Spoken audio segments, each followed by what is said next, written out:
I'd be using that thing to try to sneak down right about now.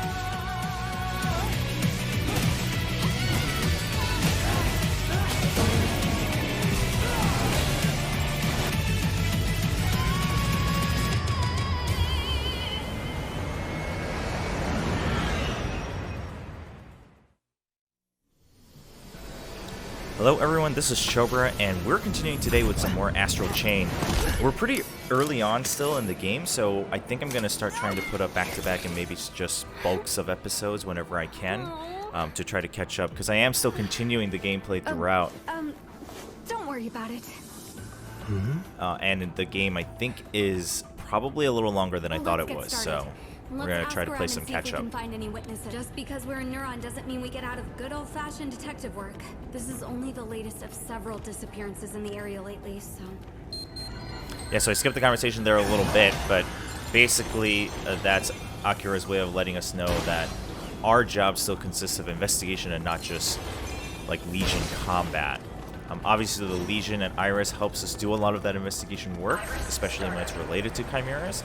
And this is our introduction to what every mission is going to look like from here on out, where we do investigations pretty much on our own now that we're the center of the team and we're the only ones with the Legion. So this one we start with Akira, just to catch up a little bit for those of you guys who might have missed the previous episodes. We're now one man down. Our father is at the very least lost, if not dead within the astral plane, as he stayed behind to fight the chimeras. We just saw, obviously, in the preview that Akira still believes that our dad is out there somewhere, so she wants to go back out and fight, but she doesn't have her Legion anymore either. All the Legions basically were, I guess, like hacked or infected with a virus when we were in the astral plane, so they all ran away and went rogue, except for ours. We were able to recapture ours. So that puts us at the center of the Neuron Force, as we are the only Legionis, as we are called, officers who control legions. And this is our first case where we got a report of some missing persons, but obviously our team is fairly certain that there's Chimera involved, so we're going to do that. So the investigation phase is also where a lot of the minor optional quests show up. I guess even some of the major ones later on, but you can note that with the blue circles and the red squares. So blue circles are kind of minor side quests, as I like to call them. Red squares are major side quests, and then the orange squares are your main mission. To progress the story, you really only need to do the main mission. But within the investigation phase, a lot of times, the blue and red missions, or cases, I guess we should say, give you information to help figure out the rest of the investigation. I actually don't know if you're ever required to finish all of them. Well, I guess not. I guess some of them don't give out the most crucial information, or maybe they're repeat information, because I've had to skip somewhere. I just couldn't access it yet because I don't have the right Legion. Information display. But as you see here, for instance, like this case is about trying to retrace what happened to this drone and how it got shot. So retracing that gives us information that it was shot, and now we have a little bit of a hint on maybe what caused this damage or what type of chimera caused this damage. We saw this earlier on in the first field mission that we did, the first field case, where you basically collect notes, it automatically records into your police notes, and then at the end of the investigation phase, you have to compile the notes and basically play like a mini quiz mini game. We're not sure if that affects whether you can move on or not. I don't think so. I think it probably only affects your score at the end of that part, because basically each full case is divided into two, the investigation and then more or less the combat phase. And you get a report card at the end of every case. Even the minor cases and the major cases, they wrap up with a little bit of a report card. So actually, maybe not the minor cases. I think just the majors and the story cases. Obviously, there's a lot of NPCs that you can interact with. In fact, maybe too many for people like me, because I like to interact with every single thing that I can. But this mission, in fact, encourages that, because we end up finding out that we're going to get a lot more information by talking to every single person. Also, at the end of the episode, you'll see the report card where it gives me a achievement for good listener, and it gives you a lot more points too. So if you're someone who cares about points and completionist and getting S+ rank on everything, that's something you'll want to do, even if you want to just jump right into the action. The writing honestly supports it a decent amount, I think. So yeah, you'll see even the street merchant gives us a clue if we chat with him rather than just trying to buy stuff. But it's pretty decent. I've said this before in a previous episode. I'm not a huge lore person. I do like immersion in my single player games, but for instance, if I play a multiplayer game, I'm not the type of player who goes to a separate web page to catch up on the lore. But this game, I think the writing's it's good enough that it keeps me engaged, even these side conversations. The Napping Man talks about the Cat Man, which is a little different than what we've been hearing.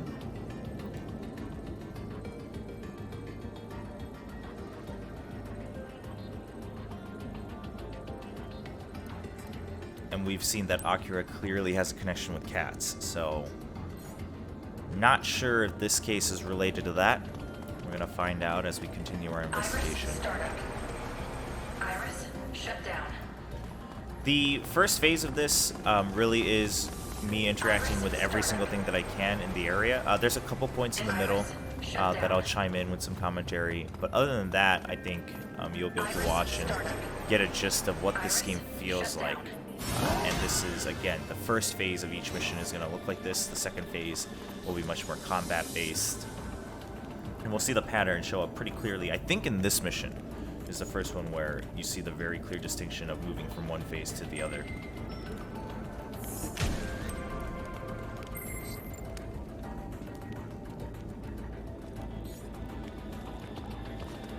Iris startup. Information display. Iris shut down. Iris startup. Iris shut down.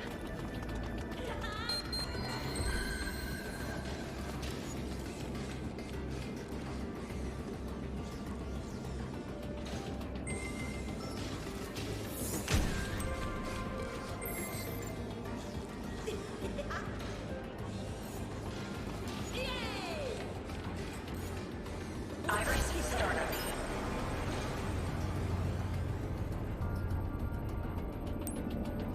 So this is our very first chance to really try out the abilities that our legions contain. A lot of these usually used out on the field, but you'll see that we'll have to use them in combat now and then as well. Sometimes just for an advantage, sometimes because it's necessary. And you see me struggling even though it's lined up, and here's why. I've talked about this before. I tinker with controls a lot. And what we're going to find out is we're currently on preset C. I'm taking a look at B, but we're on preset C. And attack is on Y, and Legion action is on X. Now, you also change your camera with R, which is also how you change the angle of any of your Legion actions. So what that means is your attack button, which is normally how you attack with your baton, is what you end up using to execute a Legion action. But if you have to change the camera with your right thumb and also press Y with your right thumb, you can't do them instantly, and you can't do them quick. So I noticed that here, and I'm like, okay, this is why preset A is the default. This is why you attack with your shoulder button, because if it's tied to the same button as a Legion action, especially in the heat of battle or something like that, you're going to want to change your camera and instantly click that button to execute the Legion action and move on. So I think this is the moment where I give up on everything else and I say, okay, I'm just going to have to get used to the shoulder button being my attack button, which generally I don't prefer that much, other than in FPSs, but it is what it is.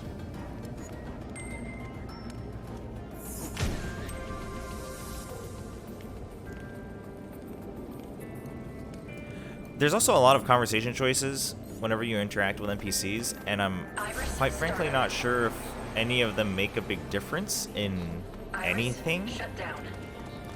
I don't know what it would take to test that either, but maybe it's just an interaction thing, right? Just so you can feel that you're giving your protagonist a little bit of character since they don't speak, and it's a little bit of passive role-playing that you can do, which is fine if that's the case.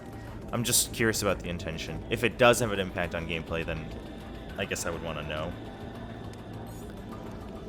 Well, we are going to continue with the investigation. There's a couple other beats like I talked about that I'll chime in on, but the rest you can watch and see what the story is like and also what the world is like here in Astral Chain.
shut down.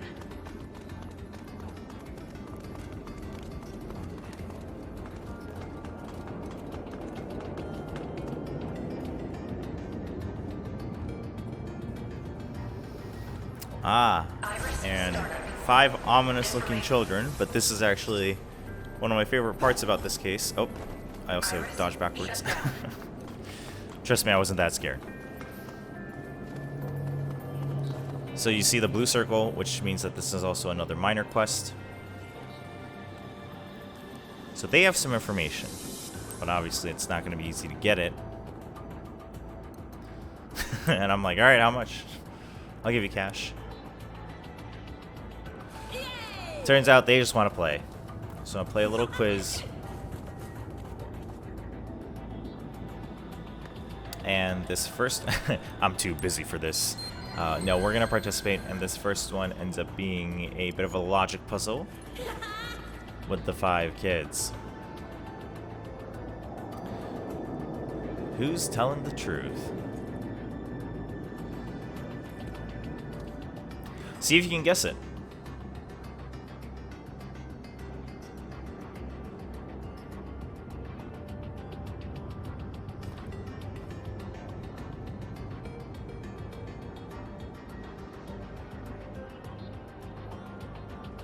You can tell that I'm thinking real hard about this.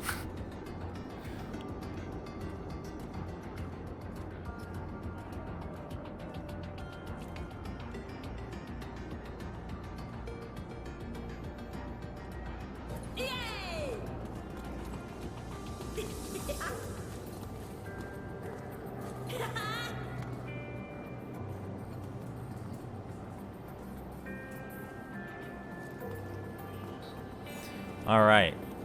So thankfully they recap what everyone said.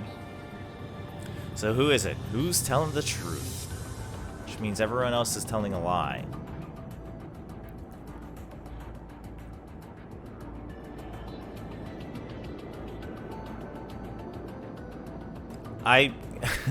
So I took this very seriously because I personally really enjoy logic puzzles. And it was a pleasant surprise that there was something like it in the game, even if it's just a mini instance of a side quest. And therefore I didn't want to get it wrong, also because this is one of the ways you can get more information about the culprit. So I make my choice. I think it's going to be number 4.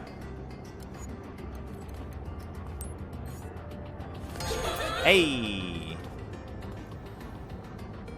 We get the special grand prize. So we actually get an ability, a Legion ability, along with the information about the culprit. So I'm glad we took that seriously, because I'm sure you get infinite tries to get the hint about the culprit, but it's nice to be able to get that ability chip. Gives us a couple more options. Iris startup. Information display. Of course, through the wall, with Iris, we can see that there is Shut down. the second graffiti person that we need to catch. So Iris basically also helps you track those quests through the walls as well. So that's always nice, especially if you're a completionist or a semi-completionist like me.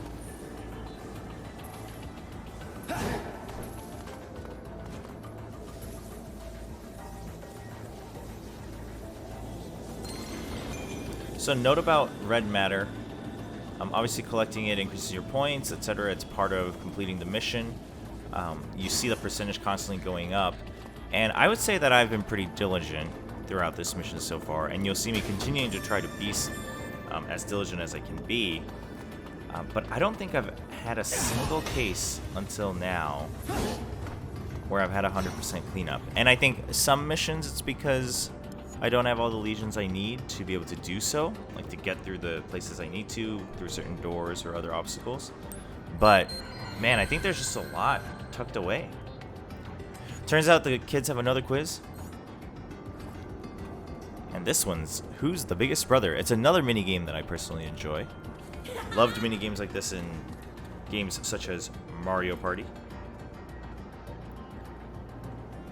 And you'll see what it is. It's a little different from what they suggested before.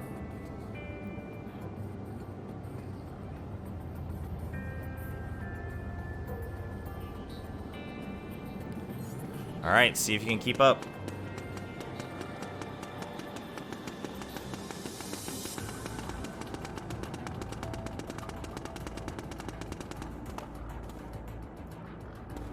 We are looking for Ernest Boy. You can kind of tell from my camera who I think it is.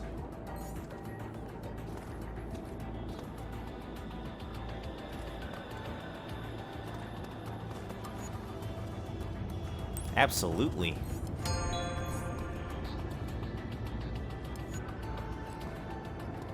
Hey, what do we get this time? Of course I figured it out. Akira trying to cheer him up. And oh, we get a consumable and another ability, which was great. I don't know where they got that, but now that I think about it, because they don't even know legions exist. That's a little weird. Now that I think about it, it makes zero sense story-wise, but whatever. We get a free ability, so that's cool. I was drawn to the holographic highlighter graffiti there on the wall, thinking that maybe I could do something about it, but turns out I can't. Yeah, it's not interactable, so we back out. And it's time to go hunt the graffiti artists. Yeah, so I keep scanning people with the iris. It obviously gives us information. As we level up, we can scan for more information. Like, I think it adds the height later and things like that. I don't know if that ever comes in direct use in gameplay, or if it's more just for role-playing and immersion.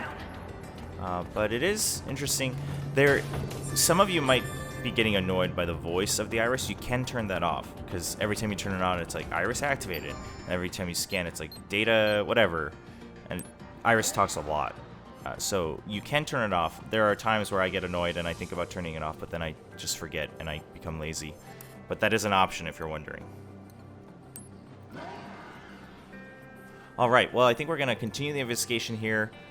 You just can keep up with the investigation, see where you think this is leading, and then we'll catch up towards the end of the episode.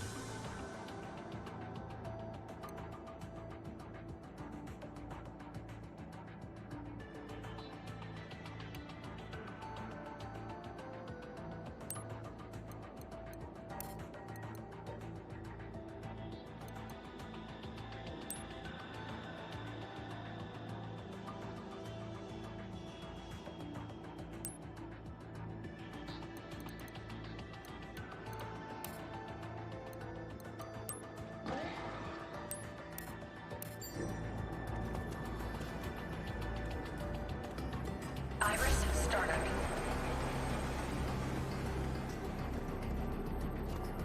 Information display. Iris shut down.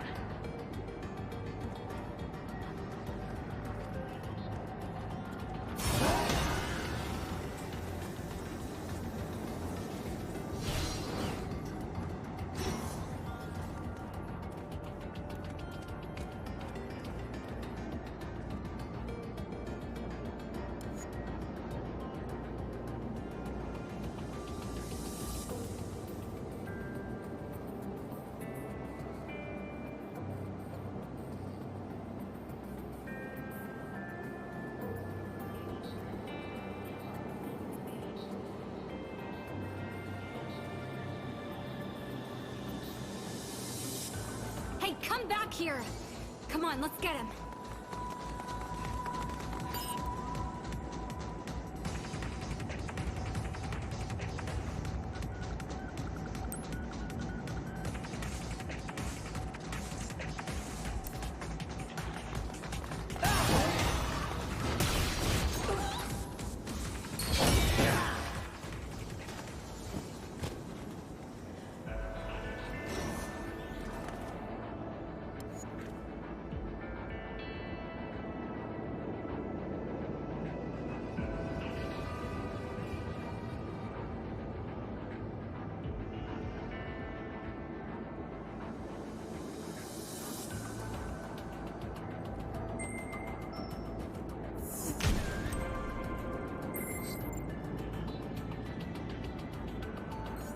Okay, we've learned about all we can. Okay, this should be far enough away from civilian ears. So what do we know? Like I said, this is just one of a series of missing person cases around Maison Forest lately. Aside from people going missing, another thing these cases have in common is an almost total lack of evidence. The most recent victim disappeared last night. That's all we know for sure. Let's put together what the witnesses told us and see where it leads. People around here say they started seeing something strange near the time the disappearances began. What was it?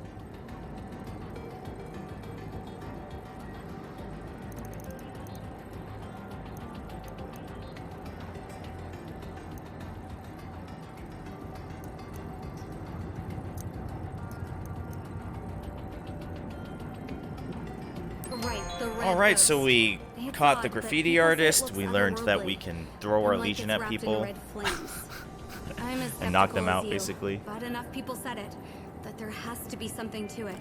We're going through our investigation. Details they gave us, right? This one had a lot of notes, actually. I think this is maybe one of the most notes I've had in any case so far. But this is basically helping you piece together the story. That's right. It has no legs. And also do your job. I guess it just floats around like your textbook ghost. Besides no legs, what other details were there? So I'll be honest, when I was playing through it, I couldn't really piece together where this was leading. But see if you can figure it out. Makes a lot of sense in hindsight. Like that. Speaking of red, the ghost wasn't the only red thing we heard about, was it? Bingo! Evidently, that's where our friend the ghost comes from. Are you thinking what I'm thinking? That's gotta be a gate. Let's see. So you'll also see on the notes here, there seem to be a lot of other hints that aren't directly related to the case. Trust me, they eventually tie in, so keep note of some of those. The ones that basically that we aren't using to answer these questions. Some of them are just repetition, but some of them are indirectly tied or they build into the story later. And in hindsight, it really pieces together the game quite well. For that too. But there was clearly physical contact. So, if you've been keeping up with the story, you might have figured it out. I'll be honest, I didn't. We'll see what it leads to. Well, that's going to be it for this episode. We're wrapping up here in the investigation phase. We will return next episode with the action/combat phase with our Legion. If you like what you're seeing of Astral Chain, or you're looking forward to more videos coming out on this channel, don't forget to drop a comment below, subscribe to the channel, and we'll see you guys next time. So our culprit this time can fight from long range.